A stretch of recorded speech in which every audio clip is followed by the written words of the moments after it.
भगवान राम की सारी सेना परास्त हो जाती है। अंत में खुद भगवान राम को ही आना पड़ा।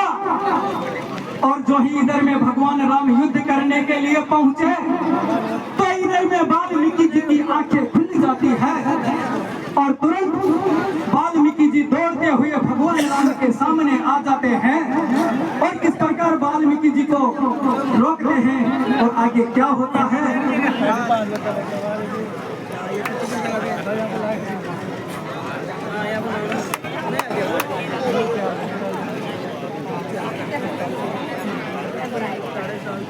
हाँ साहब, 500 रुपए गमीरा वाले कंवरपाल जी मार साहब की तरफ से उगलाना पार्टी को सप्रेम भेंट बहुत बहुत धन्यवाद।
अरे जब लव और कुछ घोड़ों को पकड़ करके अड़ित रहते हैं, भगवान राम आते हैं तो लव कुछ भगवान राम से पूछते हैं कि आप कौन हो।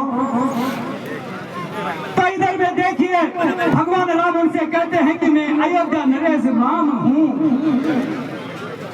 तो ऐसे सुन करके लव और कुछ भगवान राम से कहते हैं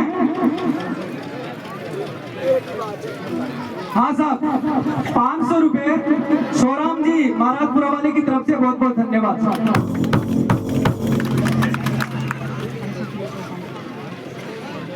लव और कुछ भगवान राम से पूछ रहे हैं कि क्या तुम वही राम हो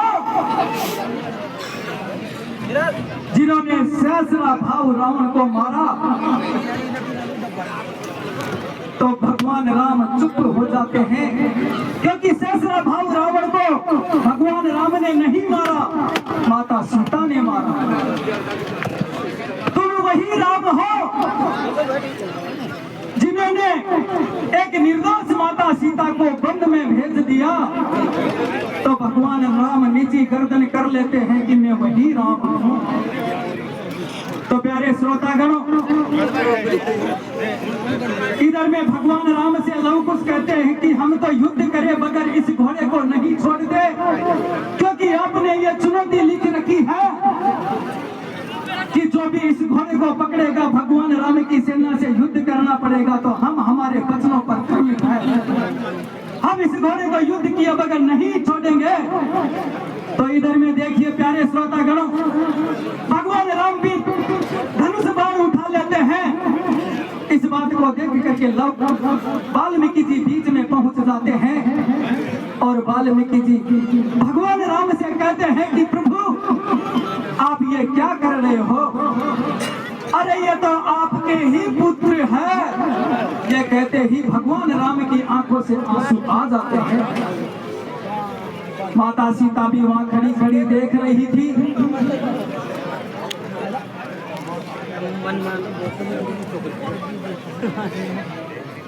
हाँ साहब, 500 रुपए गिलराज जी पागड़ी की तरफ से बहुत बहुत धन्यवाद।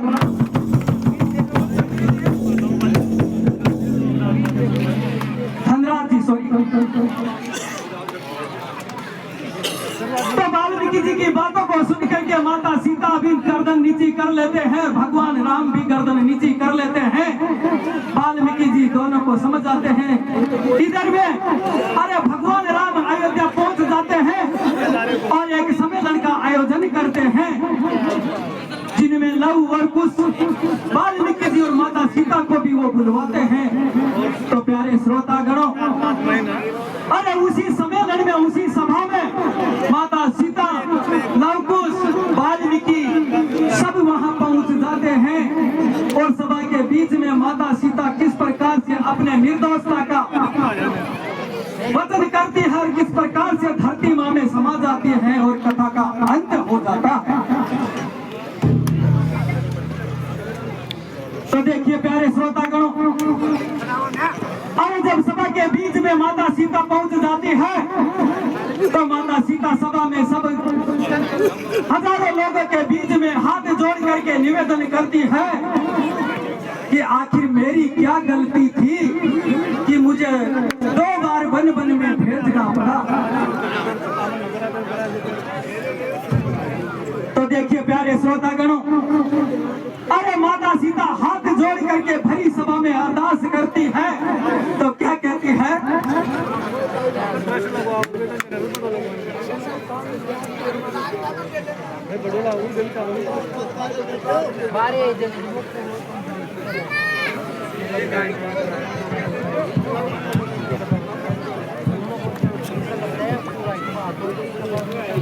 तो देखिए प्यारे श्रोतागणों, कथा को आगे बढ़ाते हुए किस प्रकार से कथा के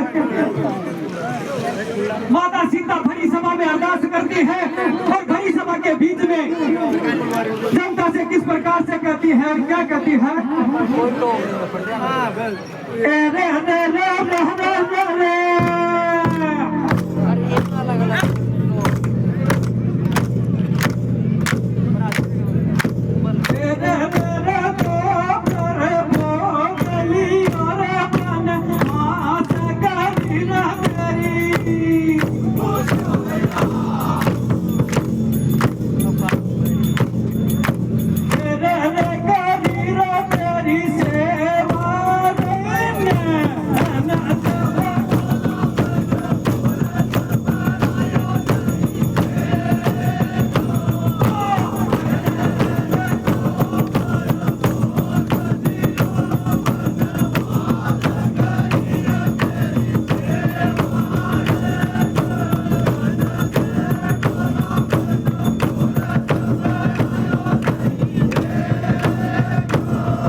अरे माता सीता इस प्रकार से अरदास करती है और ढल ढल रोती रहती है और भरी सभा के बीच में माता सीता धरती माँ से अरदास करती है कि हे माँ, अरे आपकी गोद से मैंने जन्म लिया और जन्म लेकर के इस मर्द लोक में मुझे हर जगह दुख मिला, 2 बार निर्दोष वनवास मिला, तो मुझे इस सांसारिक जीवन से माँ मुक्ति दो। तो माता सीता धरती माँ से अरदास करती है कि माँ, अगर मैं निर्दोष हूँ, मेरे पे लांछन लगाया जा रहा है, तो आप फट जाइए, मुझे अपनी गोद में ले लीजिए। और किस प्रकार से कथा का अंत होता है।